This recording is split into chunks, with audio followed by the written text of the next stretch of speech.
invitation today is really to recognize that in the view of IFS and in my experience, self is accessible. It's essentially who we all are. It is learnable and teachable. That for most of us, what we're calling self, which we'll explore a little bit in terms of experiential definitions, is a dimension of our consciousness that includes all of our consciousness, but is the subtlest, what's often called the highest consciousness, the deepest well of consciousness, the widest consciousness, the most interconnected, and essentially has these qualities that naturally arise when we shift out of a parts-based view, which is the norm for most of us, which is the feeling of the everyday me and different parts that sit in the seat of the self, but that what we're calling self is what can heal the deepest trauma and live a life of joy and love and grief and full emotional intimacy with yourself and others without becoming shut down or having to go and live in an ego defense. So the possibility of the capacity of self to include whatever rises in our human experience, and certainly to heal those exiles and to become more self-led rather than parts-led, so that we can work with the protectors and managers in order to live this this life of this self with a capital S that's already installed. So this is the premise. So I approach this in kind of a scientific way. This can be talked about in religious language, in spiritual but not religious, in consciousness but not spiritual but not religious. But the consciousness language is very experiential, and you certainly can use any language or words or whatever it feels like for you. But the key is that consciousness is not just psychology either. It is literally the subtler dimension of who we are, to which the psyche arises. So just, to start out to say, curiously, as kind of the first pointer, is rather than looking this way for information, I'm going to be asking you to feel within and around, to not just go to thought or memory, but to see if you can fine-tune your own consciousness in these little glimpse practices where you shift out of a part and see whether you can directly access your self-nature, and then speak and walk and talk from a self-led place for a little while until another part may come and get triggered or just habitually return, and no big surprise, just learn to re-recognize. So that's the training of this self access.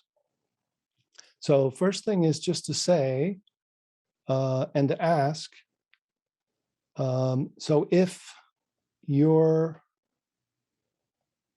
so what I've found is that what people do in their free time, what you love to do, you do it not just because you love to do it, but you do it because you actually access self, and particularly self essence, which is more the spacious, open mind and open heart, and self energy, which is more the openness arising as this interconnected field. Yeah. So think about what you do and what you love. So, for instance, in Dick Schwartz's essay on larger self, he says that the primary way he experienced it was playing basketball. So then he would play basketball in order to access self. And same with me. I started, I would say, playing sports was my doorway as well into experiencing self. And I found that there was this kind of panoramic flow that I felt like I could intentionally drop and open and then include and then kind of live in the zone, what's called the zone, or a panoramic flow, which is not thought-based, which is not small part-based, but has this access to implicit memory from your body and your mind. But the key is, where are you aware from? Yeah, it's not about so much when we access self, the question isn't what parts are arising or what's contents are arising, but to what or to whom are they arising? Looking at parts, but now we're feeling or accessing the dimension that's spacious and pervasive, yeah, that isn't coming and going, isn't contracting and expanding, but is naturally the essence of the experience. So just feel into, you can use your memory for, or, and just kind of consider what you all do that you love in your free time and what experience that brings you. So what qualities, usually the qualities of those 8 C's will arise. But then I'm going to do a short version of what I call the memory door access. So if you were just to access a feeling and a memory, either of like a peak experience or something you do regularly, where you felt self, as you call it, and just bring that to mind. Use your memory to feel it, see the sights, hear the sounds, and then just enter that fully, eyes open or closed. This is just a short little meditation that you can be invited into or not, whatever you like.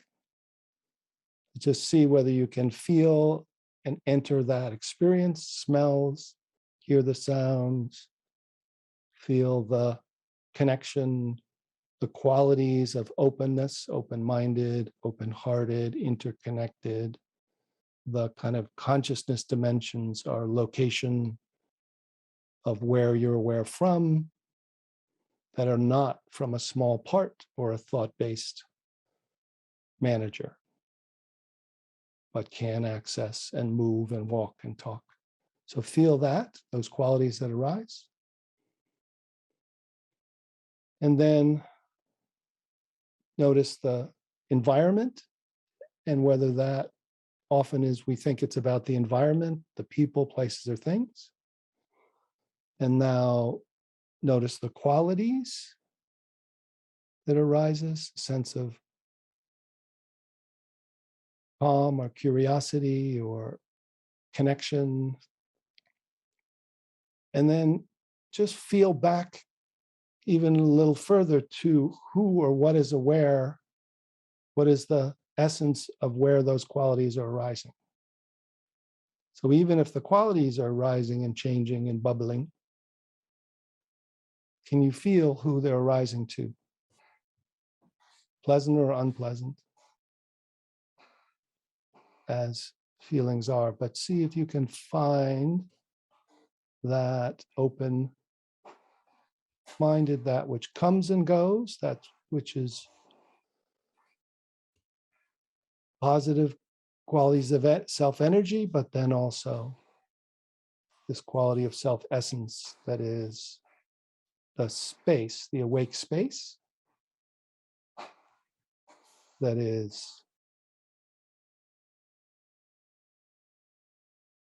was here before you started this exercise, is here during this exercise. And now as you let go of the memory and that place, and you let go of those qualities, and just stay with the feeling of being that was here when you were, it was the essential you that's not about I am this or I am that, or I am this personality, but that which was here when you were 12, that which here when you were 20, that which is here, that consciousness that is particularly shows up in these peak experiences or in these, is revealed and is where you're looking from, what can be aware of parts, but then also what can be aware of itself as itself, by itself, or with parts, with sensations, with feeling, with perception. And just feel that quality of where you're aware from. And the connective energy that's essentially not only spacious, but arising as energy and flow and interconnected with your body and with the room. But feel that which comes and goes, and feel that which doesn't come and go, that's connected to that which comes and goes. So this is just a first pointer to begin to distinguish what I'm going to call, and we'll go into a little more with some PowerPoints and things, self-essence as essential, as the foundation of self-energy, which then comes into self-leadership. But interestingly, just as that experience of self-led life is experienced most often for people in the midst of activity. So even though I've done a lot of meditation, retreat, and study, primarily people access it, like Dick said, during playing basketball or walking in nature. And you notice the quality that it's not thought referring to thought, or a managing part managing, so that something like driving a car, riding a bicycle, typing, you can't think fast enough to do these things. You have to trust, let go into this greater optimally functioning flow consciousness that then releases you from the over managing and the polarized parts, which are trying to, be in control or keep you safe in a positive way. But then during those flow consciousness, you can act and talk and walk and relate and create. So this is the amazing thing is that we've accessed this. Now, can we do it intentionally? And then can we do it with our parts that don't know us in this way? And then can we do it in the midst of the day with other people and begin to live a self-led life? So these are the movements from self-essence, which is more the spacious, pervasive, awareness-based knowing, but the sense of I is the small mini me and mini mind that is the usual I, in order to go from a kind of old orientation. And then there's some kind of disorientation, which is where the protectors come in, and then a reorientation to the safety of the awareness-based kind of the quantum field that is arising as waves and particles that then brings this embodied warmth and love and interconnectedness as the energy dimension. But I found that by opening to the subtlest dimension and then resting 3 seconds to 3 minutes at most, and then including or noticing that it's not transcendent or immanent, it's not divine or secular, it's not infinite or finite, that the infinite's arising as the finite, that the awareness is arising as this aliveness, that the self-essence rises as self-energy, that arises as parts and emotions. And that dimension at first seems separate and is out of, its essence is out of time, it's timeless, boundless, unmoving, still, quality of silence, space, but the space is awake. So this is the thing to show and let the parts feel, the projectors feel, is that when we're in a part and we're identified with a part here or here or here, we locate the part, and then the protective part may resist. And once we ask it if it will give us some space or step back, the sense is that you want it, let it know, I'm just going to the kitchen to get some food, I'll be right back. We have the same goals of safety and love. So that feeling of going to the spacious, no self, open, is also intelligent and highly optimally functioning, but it's a different feeling of being. As it comes back, it's more courageous, loving, connected, but it then can become enmeshed into those qualities and then be caught back in a part. So it's this resourcing with the source that becomes the key, and staying open not only to giving to the parts, but almost feeling like you're accessing or receiving from the source of more open-hearted, open-minded, something greater than your small self that is resourcing with the source, whatever you call that. But the key is it can be felt. It's a felt sense. It's not the 5 senses. It's not a smell or a hearing or a taste. And actually in Buddhism, thinking is considered the 6th sense. So all the senses appear to this true nature or awake consciousness that is the essence of our self.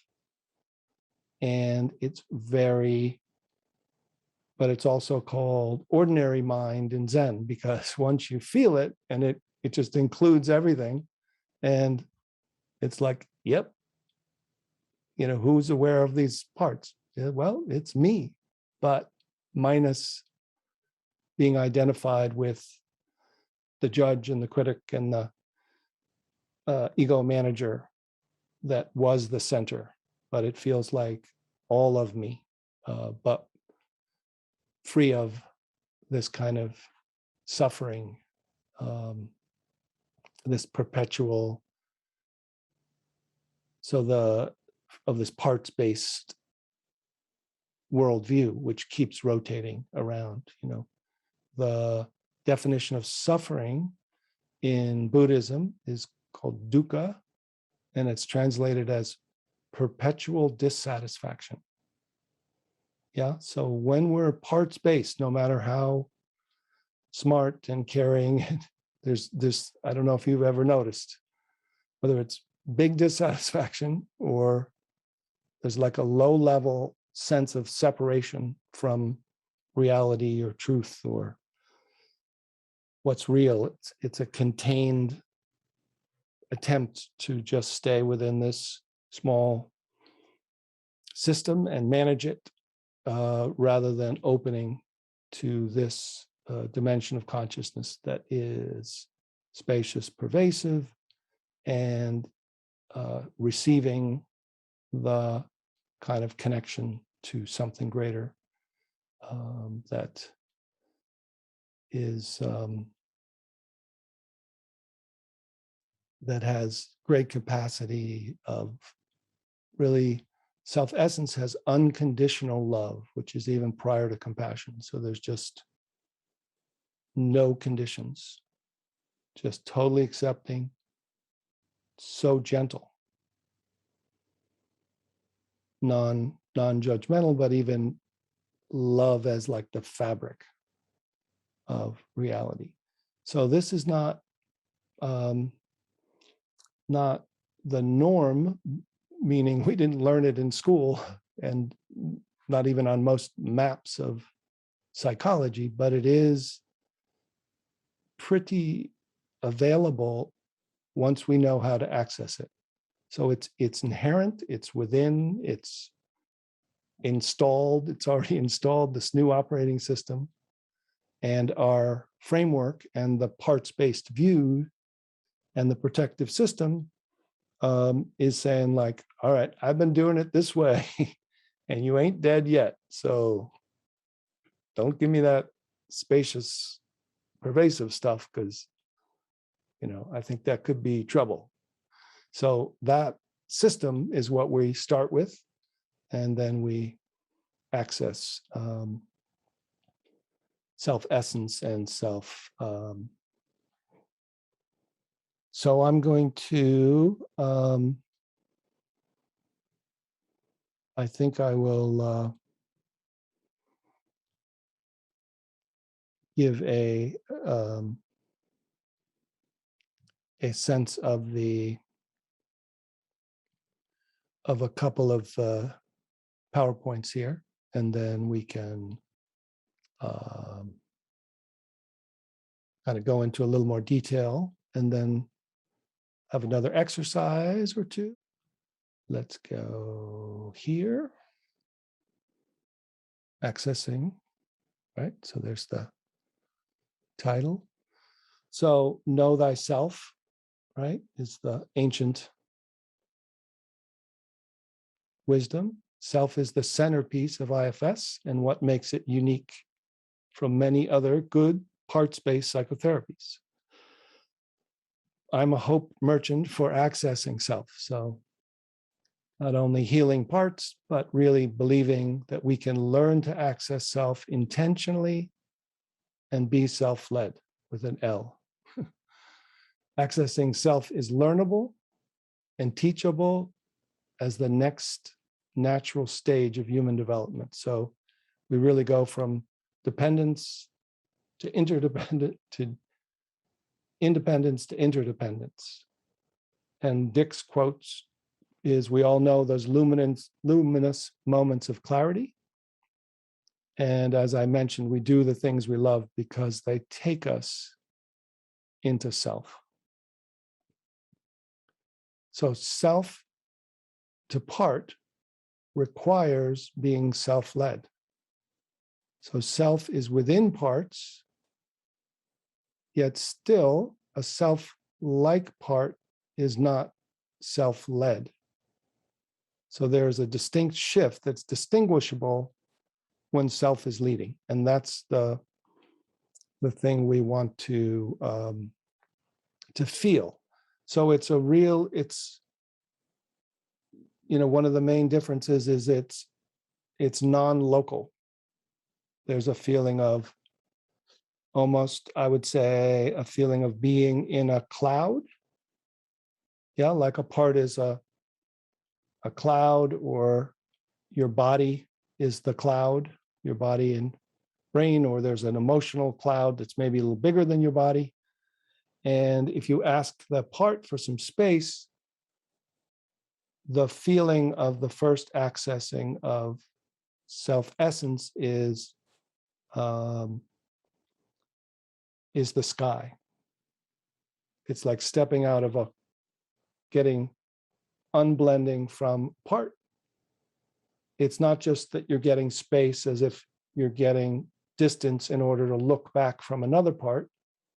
It's actually asking for some space. And then if we go to self-essence, we literally recognize that space is the awake space is the foundation of self, arising as energy when we turn back to see how do you feel toward that part. And then we're both receiving and interconnecting with these, with whatever parts we started with or new parts. Yeah. So, so let's just do a couple little kind of IFS-like exercises. Let me go through the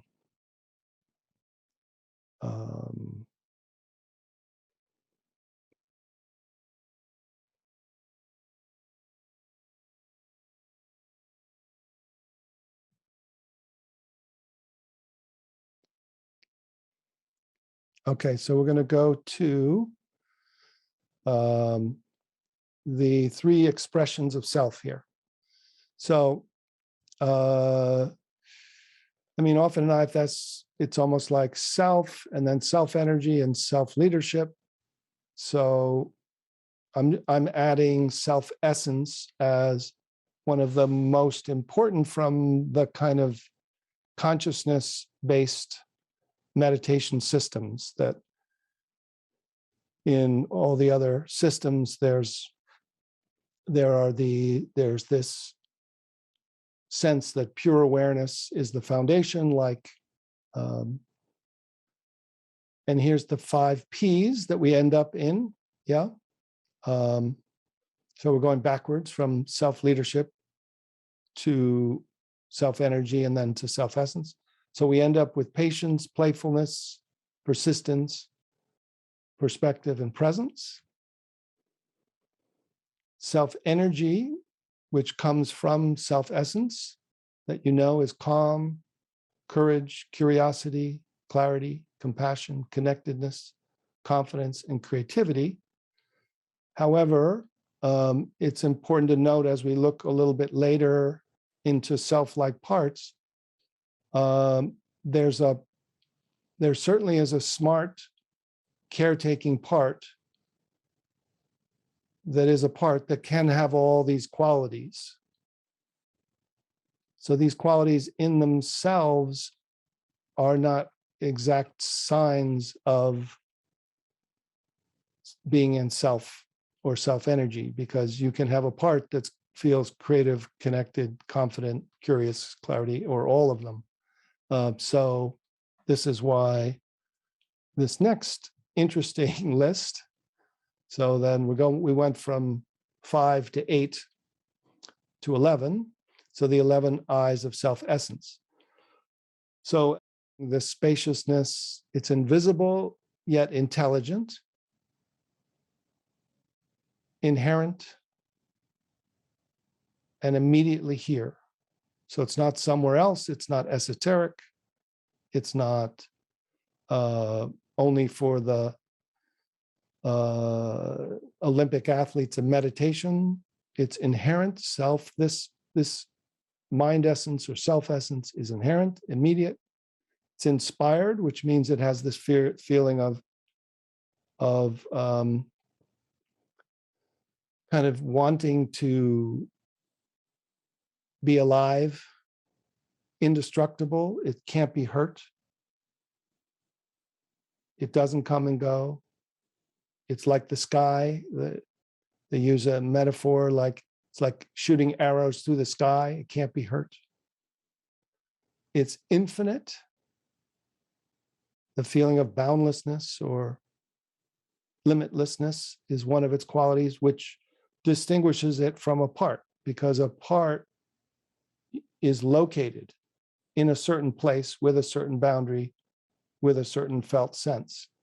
So the self essence isn't located in one point of view. It has a quality, though it also is here and interconnected.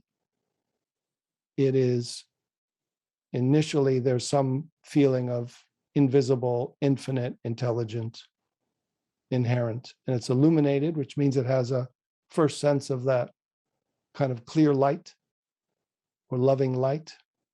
It's ineffable, means you can't describe it, which is what we're doing here, is we're using words which are completely imperfect and not exact. So everyone can have different words for it, and no words can describe it. It's beyond words, and yet it can be known, right? It can be,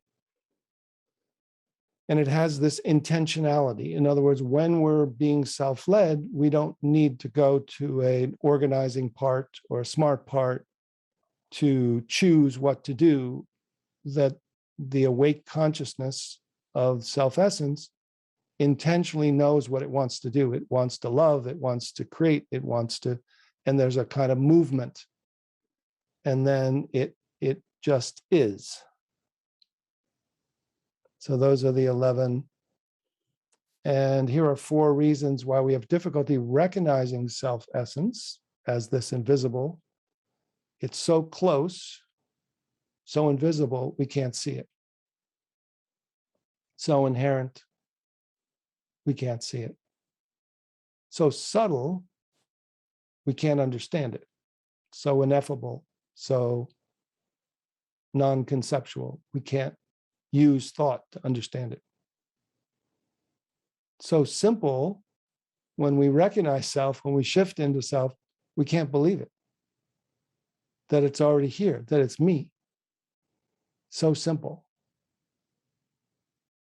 We can't believe it. And it's so good. So good. We can't accept it.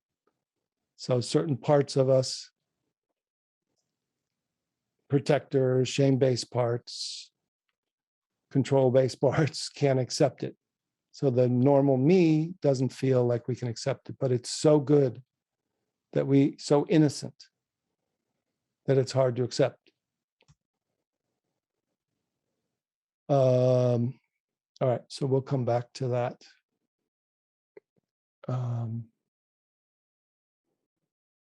In a minute. So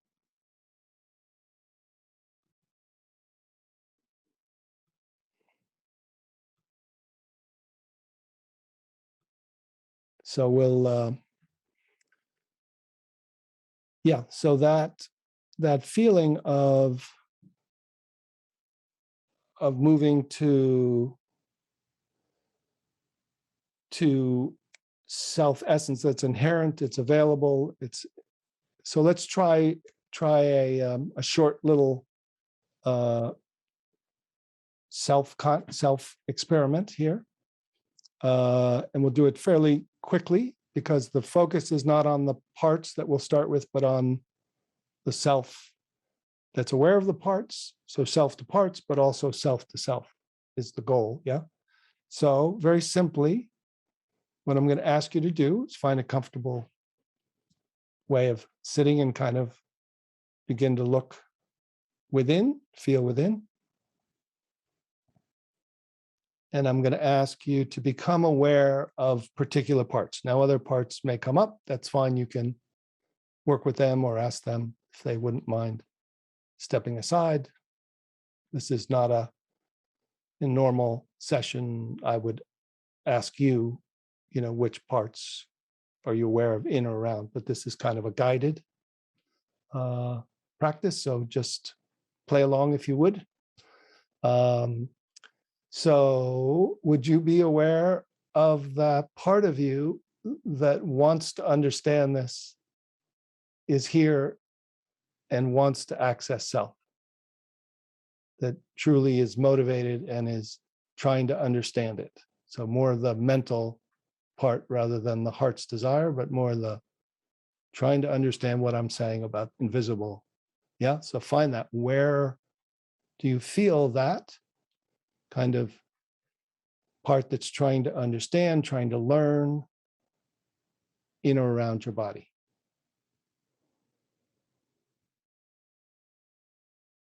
And just feel its location, shape, and felt sense in a very particular place that has an outline of where it's not. And just be curious about it. Ask that part. It'll give you a little space. And then just see if you can find kind of a polarized part to that, a part of you that feels like, I'm not sure if I will get this, a doubting part. I don't know if I will.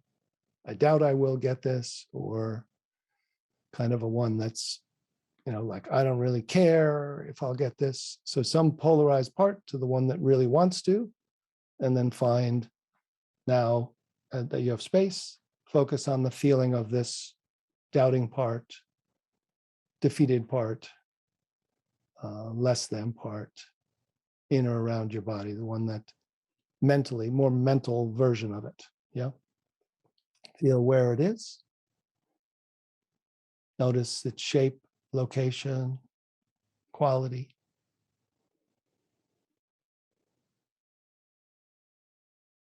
And then ask that part if it will give you a little space. And then just quickly, who's aware of both of those parts? So just make a shift, ask them both for some space, open, and just notice that you can be aware of both of those parts.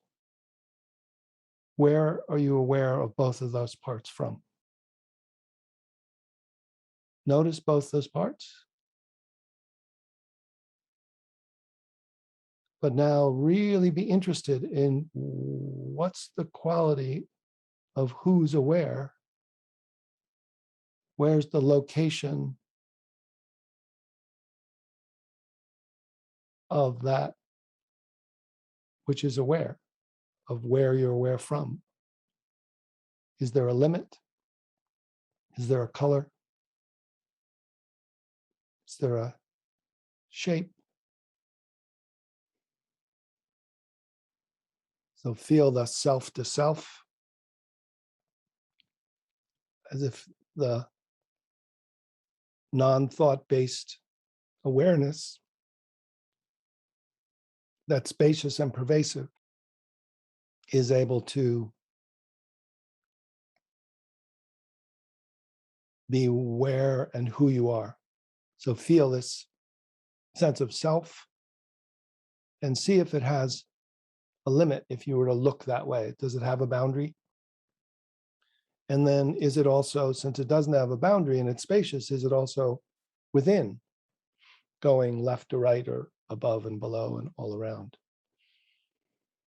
And what does it feel like to have this open mind or open heart? Not from your small head, but from your open heart.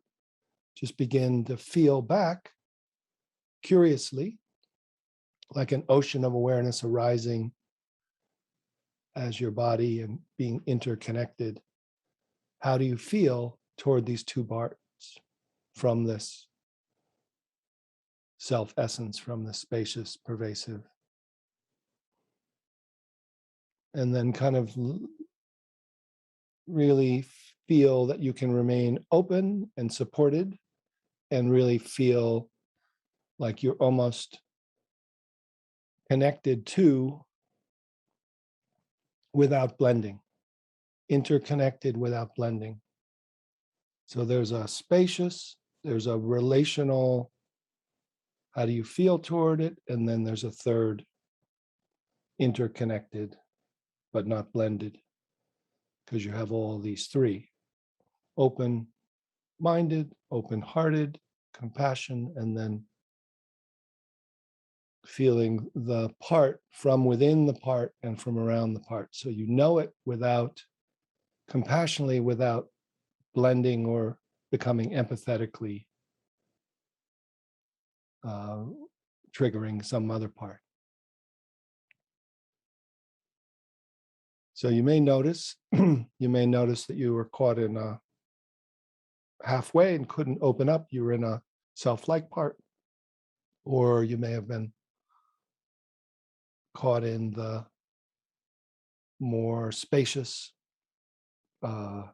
transcendent, and had difficulty making what I call the U-turn, which is to be aware from self to parts without forming a part, without forming a self-like part.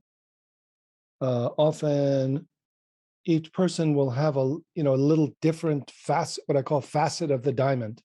So some person will feel it more within, somebody will feel more of the quality behind your back. Someone will be a little, really get the spacious quality, but still have to maybe work with the fine tuning to feel the interconnection. Others will go right to the interconnection and unconditional love, and others will feel it's more like a light bliss experience, and others will feel open and feel like, oh, I'm the same as everyone else.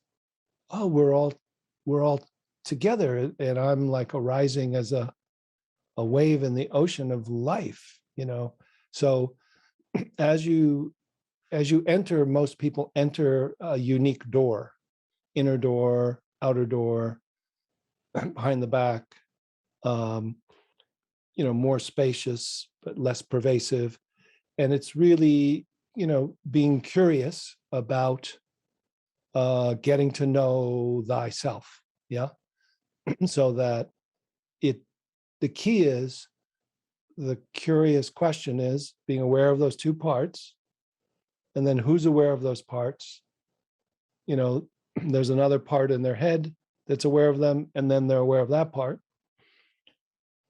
The question is the self an experience, or even if it has a lot of light, and which are its qualities like light, and which are the essential ground that allow the qualities to come and arise from, that will change. So even the qualities of light or behind the back or will change, but what's essential is the freedom from the parts-based agendas and a kind of essential well-being. Yeah. So some kind of sense that who I am essentially is okay, is innocent, from the pure awareness, is unhurtable, will be, is eternal or now, right? Can you feel the quality of that which doesn't come and go is here now? So the now is not the present moment that comes and goes. It's not the present time. It's this timeless now that isn't affected by contents of consciousness And then because of that, the key is that we're not doing, okay, we'll go to another slideshow here. Let's see where we go. But this, I'm going to find my way to the, all right, so let's do a couple of these. Maybe we'll go ahead.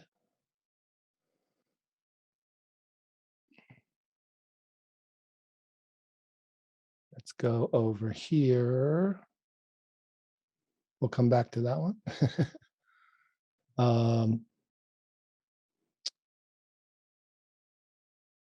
All right, we'll go to this one, right? I'll also, just so you know, I made these as kind of notes to pass along to you. So 4 ways we try, but miss being self is we do what's called a spiritual bypass, which is too spacious, too transcendent, and not embodied, which is a kind of well-known term. But then the other term I'm kind of brought to this is called a psychological underpass.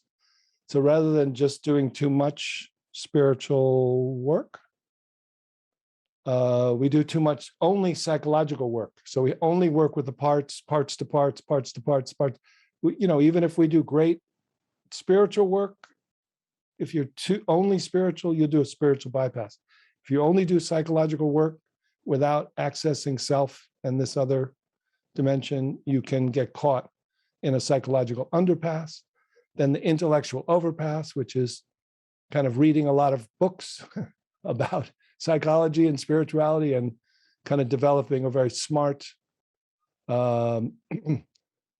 understanding, but living in your head, thinking about it, but not really emotionally having the courage to really either find self or find self that can work with trauma and experientially. And then the 4th way is just the normal everyday worldly success highway, which is basically feeling like, okay, if I get smart enough, do enough psychological work, get a meditation practice, get a good job, get a relationship, then everything will be okay. Right? I don't know if anyone's had that one before, but those are the 4 that maybe relate to these as well. So these are the 5 most common self-like parts.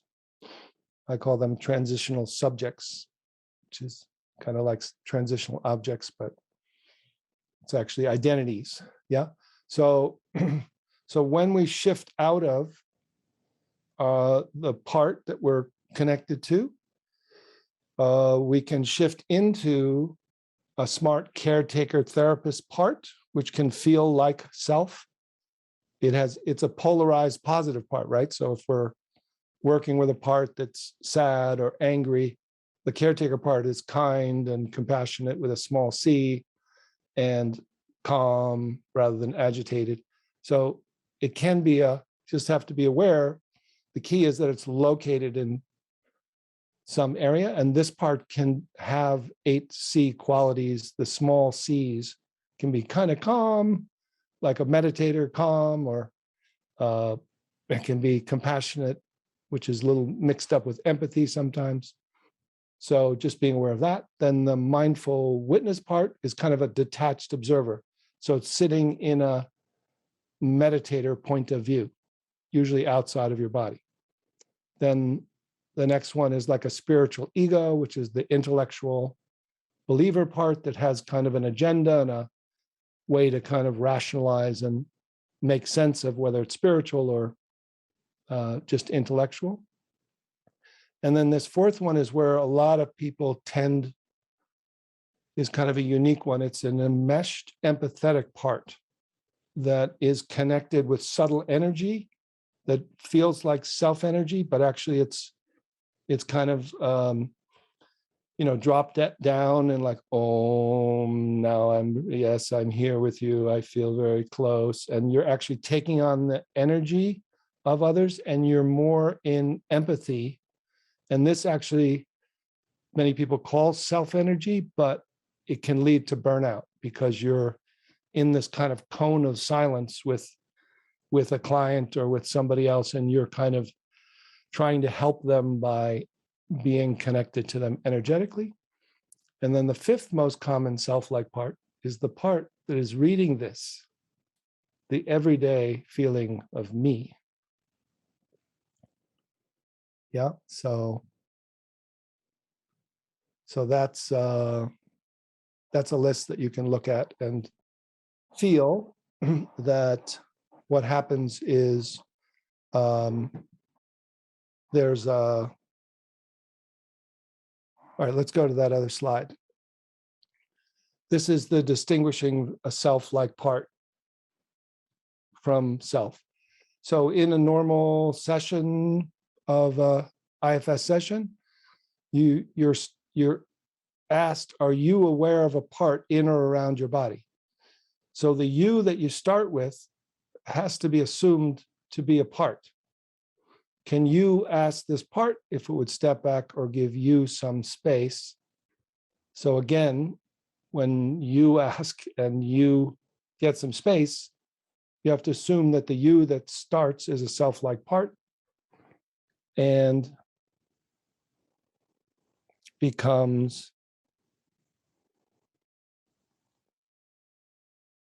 clear about the location and particulars of the part, and then the location and particulars of the self. So one important note is that your body is a part within yourself, like a wave or a cloud in this more spacious, pervasive. So, okay. So then I just wanted to show how that happens, is that we get caught, we get triggered, and then you become aware of a part. Are you aware of that part? Yes. So then you're a part, aware of a part, and can you ask that part to give you some space? So even now, yes, how do you feel toward that part? So you can feel from a smart caretaker part, oh, I feel sorry for that part. So sorry can be empathy more than compassion, but we can call it compassion. Oh, I feel sorry, I feel compassionate. Okay. And then we kind of start to do work from not self to part. So if the work is self to part, we need to really see and feel what self is in order to have that healing experience that's unique to IFS. Because IFS has self-energy and self-leadership. So I added self-essence, but I actually have my fourth is self-embodiment. Because when you come from self-essence, in this kind of open, spacious, contentless, awake consciousness, that then is like the quantum field arising as particles and waves. So then the waves arise as, the ocean arises as this wave. And then before you're a leader, you have parts within you, and there's a sense of embodiment, which is kind of the ground of being. So the embodiment, which is both spacious and pervasive and has parts, but the essential self-embodiment is this sense of being aware equally inside and out and being interconnected, and then feeling this ground that is in the self-essence arising as movement and stillness, but feels like deeper than shame, deeper than fear, deeper than trauma. It feels the sense of okayness, innocence, well-being. And then the operating system for many people tends to be this kind of heart-mind, open-heartedness. So it's like dropping from head to heart space.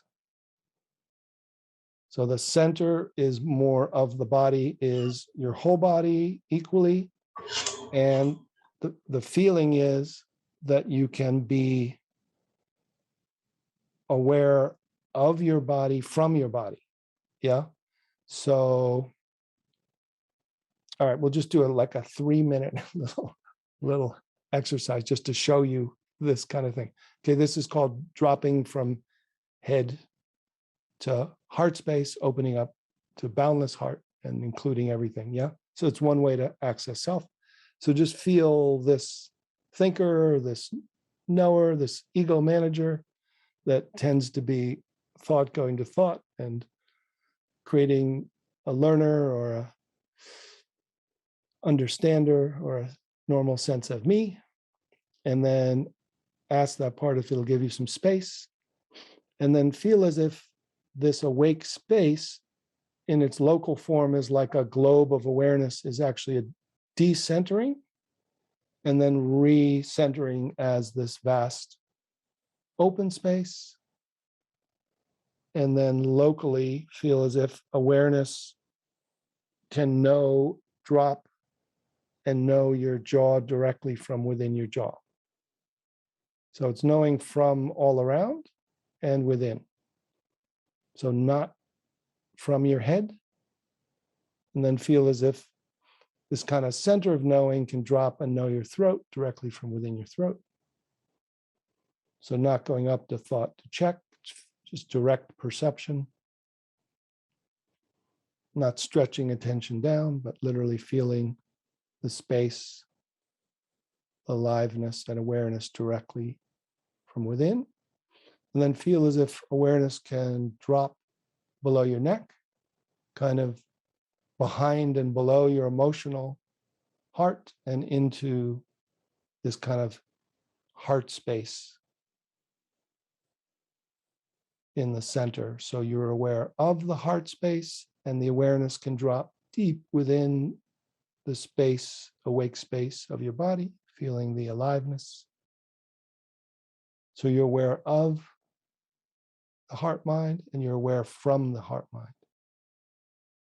Looking out of the eyes of the heart, feel almost as if the awareness goes back to the middle of your body and opens up to become aware of the awareness that has your back. Opens into a field of awareness that's already awake and loving, kind of a support that you may not have known is there. And then as that awake, open mind and open heart, just feel that field of awareness like an ocean arising as your whole body. And just notice you can feel your body from within, your knee from your knee, your foot from your foot, and feel like you're looking out of the eyes of your heart, mind, and open to this boundless heart that you're aware from equally within and all around. So now you're aware of any parts that may arise from a spacious, pervasive, energetic, embodied, open-hearted, interconnected dimension that you didn't create, but you just revealed. So just curiously, where are you aware from? And what are you aware of without blending? And how do you feel toward your body as a part of you, that yourself is within and all around? How do you feel toward this part of you that's the body and the age that you are now, and without going to thought? Just feel that spacious, pervasive, boundless heart that's dropped, open, and included, and allowing all the parts within you to feel this loving presence, even if they're not consciously aware. Just let them all somehow consciously or unconsciously feel this ground of being, embodied self.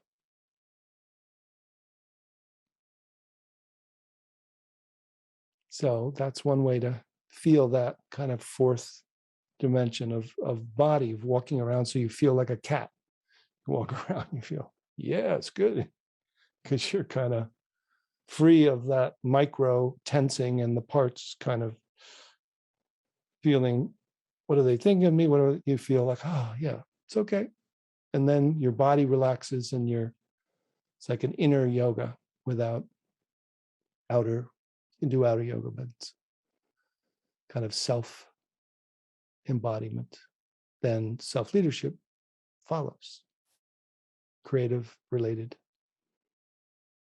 And so here's the key is that you can do these by yourself or but the idea is that your consciousness, you're able to fine tune or unblend and go to the self essence that has intentionality, that arises as energy and is embodied.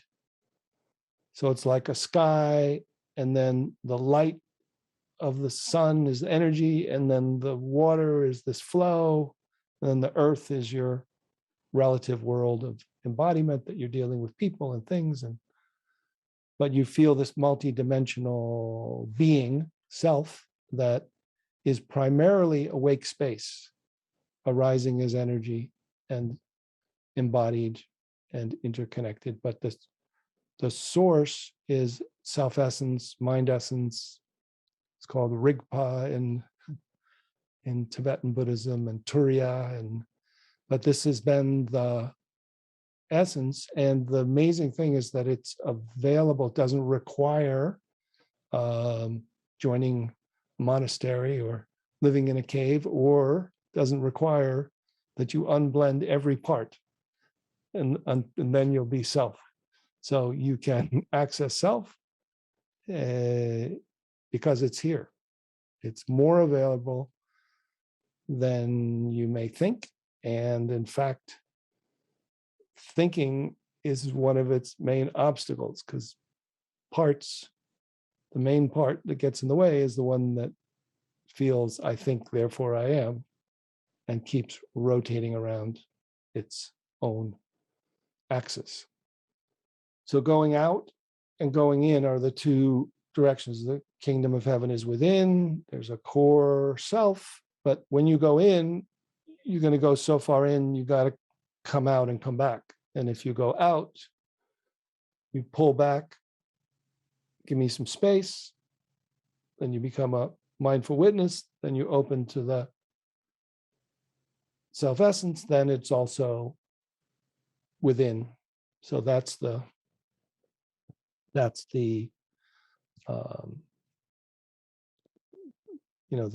was the going within direction. The unique thing is, because it's ineffable and beyond words, and yet it's palpable and can experience itself. But the difficult thing is the way we've known other things in our life, and even the way we know our breath, or we know sensations, or even the way we know parts, is kind of proprioception or a felt sense or visualization, but the way we know self-essence is we have to shift into an awareness-based knowing, and then we can't go back to thought to check whether we know it. So that's the trick, is there's a knowing that is like being. So it, like self-essence, knows itself by being itself. So self to self is this, that's why surrender or letting go or just this or not knowing, but it's a not knowing that knows, right? So it's like balancing, like if I were to explain how you balance on a bicycle,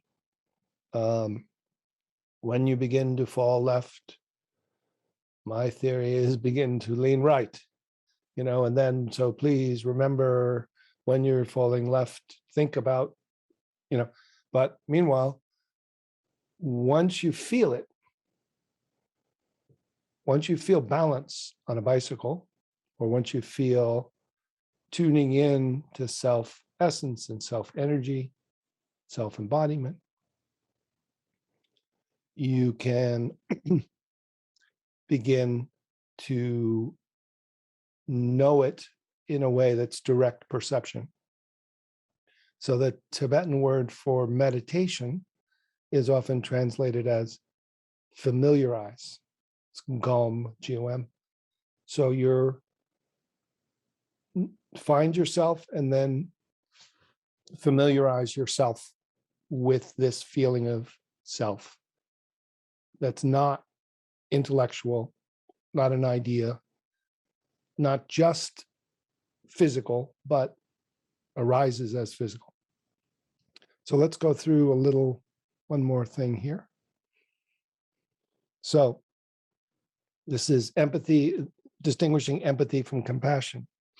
So Tanya Singer's research, she presented at one of the conferences of IFS, said that empathy is not compassion.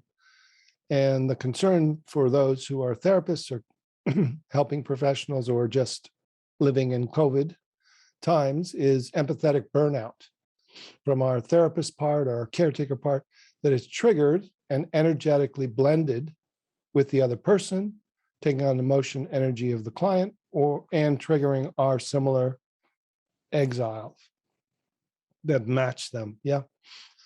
And so we can learn to move from empathy to compassion, which is the feeling of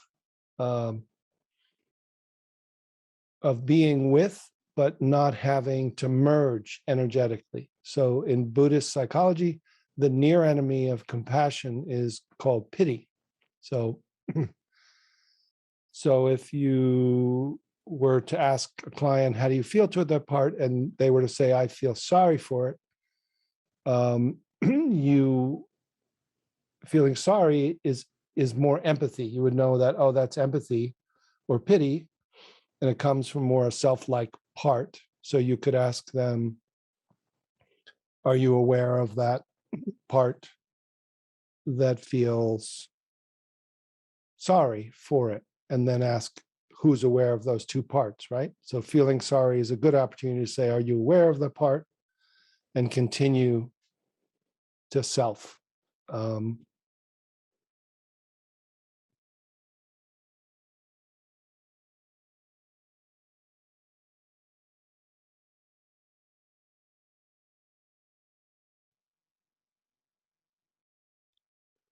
then let's just do this, and then we'll do another.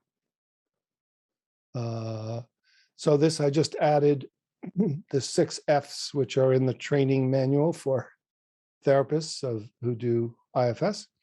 So on the left are the 6 F's. You find the part, you focus on it, you flesh it out, you befriend it, then you find fears. What is it afraid of? What's afraid would happen if it didn't do that job?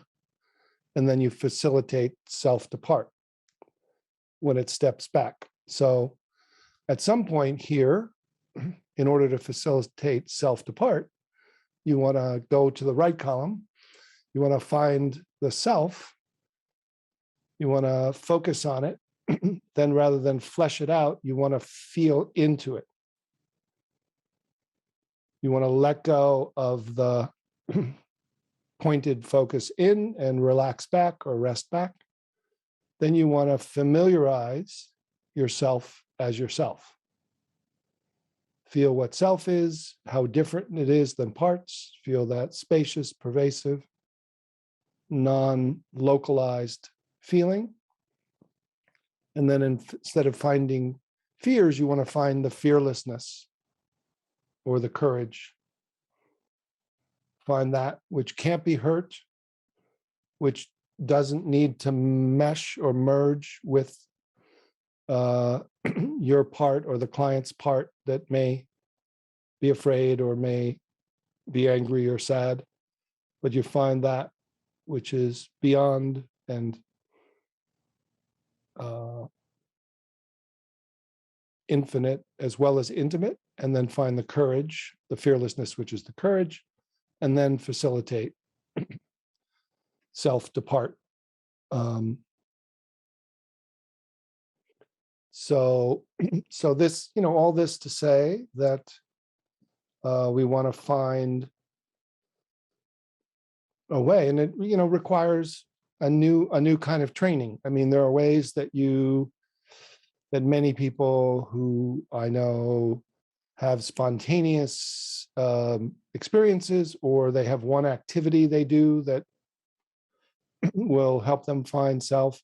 But very few people, because of our education and because of even meditation being kind of separated out to go to a quiet place, close your eyes, stay away from other people, and then maybe you'll experience this self essence, after 3 to 5 days. We haven't had as much of what this more advanced yet simple version of what I call effortless mindfulness, or some of this fairly, immediate process of IFS gives an opportunity to find self just by unblending from those two parts that we were working with, those polarized parts, and then find who's aware of those two parts. And then, so you would find the parts and then find the self, feel the self, feel in, familiarize yourself with yourself, describe the qualities of consciousness, which are more about location, about spacious, pervasive, connected, and then unconditionally loving. And then how do you feel toward the part starts the relationship, which could then blend, or could then, create another part, or could stay in this self-depart feeling of self-leadership, which allows the self to be with any part and within any part, without blending. Yeah, so that's the possibility, is finding these ways, and I'm going to develop more of this in courses and audios and videos.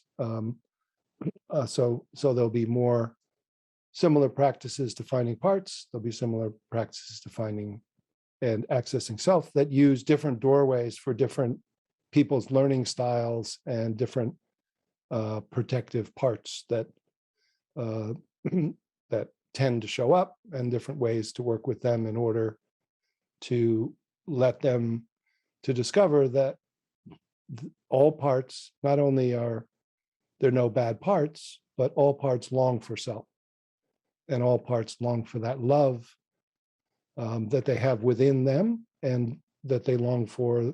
They thought it was about other people or situations, but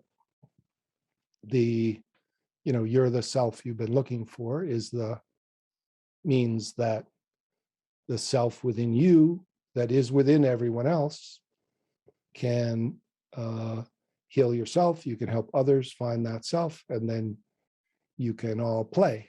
And once you're in, find yourself, and then you feel like a cat, and then you're often you can respond, and then blend and live life in a way that is a healing journey. Self is